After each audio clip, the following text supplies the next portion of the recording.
Hello everyone, welcome to the world of algorithm design. இன்னைக்கு இந்த வீடியோவில் smallest divisor of an integer நம்ம பார்க்க போகிறோம்.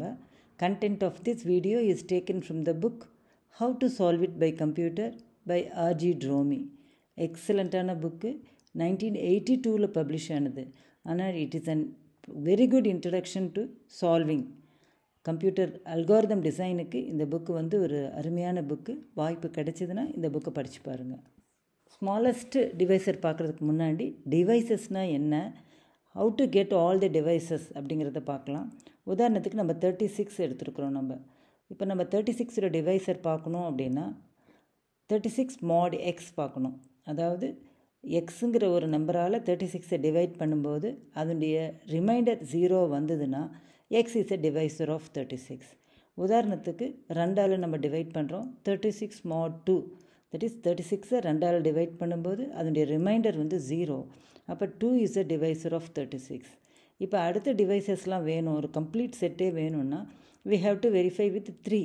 36 mod 3 அது என்னன்னு பார்க்கணும், அதுவும் 0. அடுத்தது என்ன பார்க்கணும், 4ஆல் பார்க்கணும். அப்படியே வரிசையாக நம்ம பார்க்க போகிறோம். 2, 3, 4 அப் டு 35 வரைக்கும் பார்க்க போகிறோம். Any number will be divisible by 1 and by itself. So அது இல்லாமல் இருக்கிறது நம்ம டிவைசஸ் கம்ப்ளீட் செட் எடுக்கிறோம் நம்ம. அதனால் 2லேருந்து 35 வரைக்கும் இருக்கிற ஒவ்வொரு நம்பரும் 36 டிவைட் பண்ணுதா, ஈவனாக டிவைட் பண்ணுதா, அதாவது ரிமைண்டர் 0வா அப்படிங்கிறத பார்க்கலாம். ஒவ்வொரு நம்பராக பார்க்கும்போது நம்மளுக்கு இந்த மாதிரி ஒரு கம்ப்ளீட் செட் கிடச்சிருக்கு. 2, 3, 4, 6, 12 and 18. ஸோ இந்த டிவைசஸை பார்க்கும்போது we get some ஐடியா. என்ன மாதிரி ஐடியா? இப்போ 2ன்னு எடுத்துட்டோன்னா 36 டிவைடட் பை 2 18. இந்த 18ம் பார்த்திங்கன்னா 36ஓட டிவைசர் தான். இது ஸ்மாலஸ்ட் டிவைசர் அப்படின்னா இது பிக்கெஸ்ட் டிவைசர். அடுத்து 3 எடுத்துட்டோன்னா 36 டிவைடட் பை 3 12ன்னு இருக்கும்போது இந்த 12 இது அகெயின் செகண்ட் லார்ஜஸ்ட் டிவைசர். இப்படி வரிசையை பார்த்திங்கன்னா 4ன்னு எடுத்துட்டோம்னா 36 டிவைடட் பை 4 அப்படின்னு எடுக்கும்போது 9. இந்த 9 is also a divisor of 36. அப்போது நம்மளுக்கு எப்பப்பெல்லாம் நம்மளுக்கு ஒரு ஸ்மாலஸ்ட் டிவைசர் வருதோ அப்போ அதே போல் கரஸ்பாண்டிங்காக ஒரு பிக்கெஸ்ட் டிவைசரும் வருது நம்மளுக்கு. செகண்ட் ஸ்மாலஸ்ட்னா செகண்ட் பிக்கெஸ்ட். ஸோ இது நம்ம எப்போ ஸ்டாப் பண்ணுவோம் அப்படின்னா நம்மளுக்கு இந்த மாதிரி 36 divided by 6 is equal to 6. இதுதான் கிராஸ் ஓவர் பாயிண்ட். இந்த கிராஸ் ஓவர் பாயிண்ட் எப்போ அக்கர் ஆகும் அப்படின்னா இந்த எஸ்ஸும் பியும் சேமாக இருக்கும்போது. இப்போ இந்த மாதிரி சேம் ஆயிடுச்சு அப்படின்னா நம்ம அகெயின் இதுக்கு மேலே இருக்கிற டிவைசஸை நம்ம வெரிஃபை பண்ண வேண்டாம். ஏன்னா 2ன்னு ஒன்று இருந்து 2 டிவைட் பண்ணும்போது நம்மளுக்கு 18 வந்துருச்சு. அதனால் நம்மளுக்கு இங்கே 18 மறுபடியும் டிவைட் ஆகுதான்னு பார்க்க வேண்டாம், 12 மறுபடியும் டிவைட் ஆகுதான்னு பார்க்க வேண்டாம். ஸோ இந்த கிராஸ் ஓவர் பாயிண்ட்டுக்கு அப்புறம் எந்த நம்பரையும் நம்ம டிவைட் பண்ண வேண்டாம். நான் இதுக்கு முன்னாடி சொன்னது என்னென்னா 2லேருந்து 35 வரைக்கும் நம்ம செக் பண்ணோம். இப்போ நம்ம என்ன பார்த்துருக்குறோம், நம்ம இந்த சர்ச் ஸ்பேஸை குறைச்சிருக்கோம். 2லேருந்து 36ஓட ஸ்கொயர் ரூட், ஏன்னா 36 divided by 6 is equal to 6. இப்போ இந்த மாதிரி நம்ம இதோடக்கும் பார்த்தா போதும், இந்த கிராஸ் ஓவர் பாயிண்ட் வரைக்கும் பார்த்தா போதும். இது எப்போ யூஸ்ஃபுல்லாக இருக்குன்னா ஒரு பெரிய லார்ஜ் ப்ரைம் நம்பர்ஸ்னு வச்சுக்கோங்க. அப்போ நம்ம நிறைய நம்பர்ஸை வச்சு நம்ம டிவைட் பண்ணுறதுக்கு பதிலாக நம்ம இந்த கிராஸ் ஓவர் பாயிண்ட் வரைக்கும் நம்ம வெரிஃபை பண்ணால் போதும் அப்படிங்கிறத தெரிஞ்சுக்கலாம். இப்போ நம்ம ஸ்மாலஸ்ட் டிவைசர் ஆஃப் 127 பார்க்கலாம். நம்ம இம்ப்ரூவ்மெண்ட் என்ன அந்த அல்காரிதத்தில் அப்படின்னா 2லேருந்து 126 வரைக்கும் நம்ம செக் பண்ண வேண்டாம். அதுக்கு பதிலாக ஸ்கொயர் ரூட் ஆஃப் 127 வரைக்கும் செக் பண்ணால் போதும். அதாவது இட் இஸ் 11, அப்ராக்சிமேட்லி 11. ஸோ நம்ம 2லேருந்து ஆரம்பித்து 11 வரைக்கும் these are all the candidates, possible candidates. அப்போ நம்ம இதிலிருந்து வெரிஃபை பண்ணால் போதும். அடுத்து என்ன இம்ப்ரூவ்மெண்ட் பண்ணலாம் அப்படின்னா if it is not divisible by 2, அதாவது 127 is not divisible by 2னா அதை நம்ம 4ஆல் டிவைட் ஆகுமா, 6ஆலையா, 8ஆ, 10ஆங்கிறத நம்ம செக் பண்ண வேண்டாம். இப்போ ஒரு நம்பர் 10ஆல் டிவைட் ஆச்சுன்னா it will be divisible by 2. அப்போ 2ஆலேயே டிவைட் ஆகலை அப்படின்னா கண்டிப்பாக இது 4ஆலேயோ 8ஆலேயோ டிவைட் ஆகாது. அதனால் நம்ம என்ன பண்ணிக்கலாம், அதெல்லாம் கிராஸ் அவுட் பண்ணிக்கலாம். அப்போ these are all the possible candidates. 2லேருந்து 126 டிவைட் பண்ண வேண்டாம் அப்படின்னு பார்த்தோம். அதே போல் அது ஆட் நம்பராக இருந்தது அப்படின்னா ஈவன் நம்பர்ஸ் எல்லாத்தையும் நம்ம ஸ்கிப் பண்ணிடலாம், நம்ம செக் பண்ணவே வேண்டியதில்லை. அப்போ நம்மளுக்கு சர்ச் ஸ்பேஸ் பார்த்திங்கன்னா 3, 5, 7, 9, 11 இதை மட்டும் வெரிஃபை பண்ணால் போதும். இந்த நம்பரை பார்க்கும்போது ஏதாவது தோணுதா? Yes, it's all odd numbers. அப்போ நம்ம ஒரு நம்பர் வந்து ஆடாக இருந்ததுன்னா the smallest divisorக்கு நம்ம ஆட் நம்பர்ஸை வச்சு மட்டும் செக் பண்ணால் போதும்.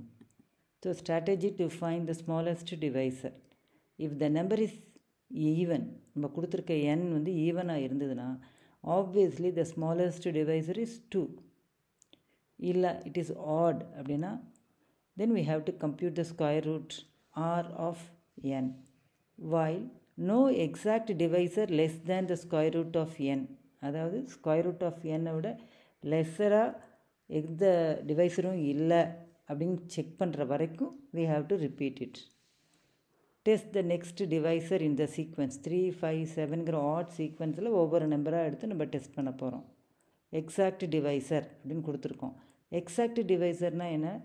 n mod d equal to 0. அதாவது கொடுத்துருக்கிற நம்பரை d வந்து டிவைட் பண்ணும்போது ரிமைண்டர் 0வாக இருந்ததுன்னா then we can call it as a exact divisor.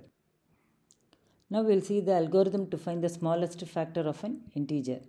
Establish n, the integer whose smallest divisor is required. If n is not odd, that means n is even, then return 2 as the smallest divisor. Else, அப்படின்னா n வந்து ஆடாக இருந்ததுன்னா we are computing the square root of n, that is r. Then we are initializing the divisor d to 3. இப்போ நம்ம டியை வச்சுட்டு அந்த n divide பண்ணி பார்க்க போகிறோம். அதை எக்ஸாக்ட் டிவைசர் வர வரைக்கும். அல்லது ஃபுல்லாக முடிச்சு ட்ரை பண்ணி பார்த்துட்டோம், அந்த எக்ஸாக்ட் டிவைசரே கிடைக்கல. அப்போ நம்ம 2 கண்டிஷன் செக் பண்ணணும். டி வந்து not an exact divisor and the square root limit not reached. இந்த இடத்துல நம்ம 2 சிம்பிள் கண்டிஷன்ஸ் கொடுத்துருக்கோம். இது ரெண்டுமே ட்ரூவாக இருந்ததுனா தான் the while condition will be true. இந்த while condition ட்ரூவாக இருந்ததுனா தான் next statement will be executed. So as long as these 2 conditions are true, this generate next number in the odd sequence will be executed. அப்படி இல்லாமல் இதில் ஏதாவது ஒரு condition false ஆச்சுனாவோ the whole thing will be false, control will come to the next statement. So while d not an exact divisor and square root limit not reached, we are trying to find out the next number in the sequence. ஏன்னா d வந்து exact divisor இல்லை. So அடுத்த sequence என்ன 5, அது exact டிவைசரா. அடுத்தது என்ன 7, அது exact டிவைசரா. இப்படி நம்ம ட்ரை பண்ணிகிட்டே இருக்கிறோம் டில் த ஸ்கொயர் ரூட் லிமிட். இந்த 2 கண்டிஷனில் எது ஃபால்ஸ் ஆகி கண்ட்ரோல் வெளியே வந்திருக்கு அப்படிங்கிறத இந்த ஸ்டேட்மெண்ட்டில் நம்ம பார்க்க போகிறோம். If the current odd value வந்து எக்ஸாக்ட் டிவைசராக இருந்ததுன்னா d is the answer, so you are returning d. இல்லாமல் the square root limit reach ஆனதுக்கப்புறம் கண்ட்ரோல் இங்கே வந்திருந்ததுன்னா அப்படின்னா எந்த நம்பருமே அது ஈவனாக டிவைட் பண்ண முடியல. அப்போ 1 will be the smallest factor. So we are returning 1. So d வந்து எக்ஸாக்ட் டிவைசராக இருந்ததுன்னா we are returning d. The square root limit reach இருந்ததுன்னா we are returning 1. Now we will see the Python code to find the smallest factor of an integer. ஒரு function define பண்ணியிருக்கோம், smallest divisor. Parameter pass பண்ணுறது வந்து n. If n is less than 1, அதாவது 0வாக இருந்தாலும் சரி negative வேல்யூவாக இருந்தாலும் சரி we are returning none. ஏன்னா நம்மளுக்கு வந்து லெஸ் தேன் 1க்கு நம்மளுக்கு வந்து ப்ராப்பர் டிவைசர் கிடையாது. If n is equal to 1 இருந்ததுன்னா we are returning 1. If n is even, எப்படி தெரியும்? n mod 2 ஈக்குவல் டு 0வாக இருந்ததுன்னா we are returning 2. இது எதுவுமே சாட்டிஸ்ஃபை ஆகலைன்னா it is an odd. So we are going to check from 3 to square root of n. So to calculate square root of n, we are using this function. Integer n, exponentiation 0.5 plus 1. So integerங்கிறது அதை integer part எடுத்து plus 1 பண்ணுறதுக்காக. நம்மளுக்கு வந்து add sequence தான் வேணும் அப்படிங்கிறதுனால நம்ம increment by 2. அப்போ 3 வச்சு பார்ப்போம், 5, 7 இந்த மாதிரி செக் பண்ணுவோம் நம்ம. If n mod I equal to 0, அப்போ இந்த ஃபஸ்ட் கண்டிஷன் இங்கேயே வந்துடுது. இது ட்ரூவாக இருந்ததுன்னா if I divides n evenly, that is remainder 0வாக இருந்ததுன்னா I is the smallest divisor, we are returning I. அப்படி இல்லாமல் இந்த ஃபார் லூப் ஃபுல்லாக கம்ப்ளீட் ஆகி வெளியே வரும்போது என்ன அர்த்தம்னா எந்த நம்பருமே என்னை வந்து ஈவனாக டிவைட் பண்ணலன்னு அர்த்தம். இன் தட் கேஸ் நம்ம return 1, that is no divisor is found. So இந்த வீடியோவில் we are trying to find out the smallest factor of an integer. இந்த வீடியோ உங்களுக்கு பிடிச்சிருக்குன்னு நினைக்கிறேன். பிடிச்சிருந்தால் லைக் பண்ணுங்கள், உங்கள் ஃப்ரெண்ட்ஸ்க்கு ஷேர் பண்ணுங்கள். மறக்காமல் சப்ஸ்கிரைப் பண்ணுங்கள். தேங்க்யூ ஃபார் வாட்சிங்.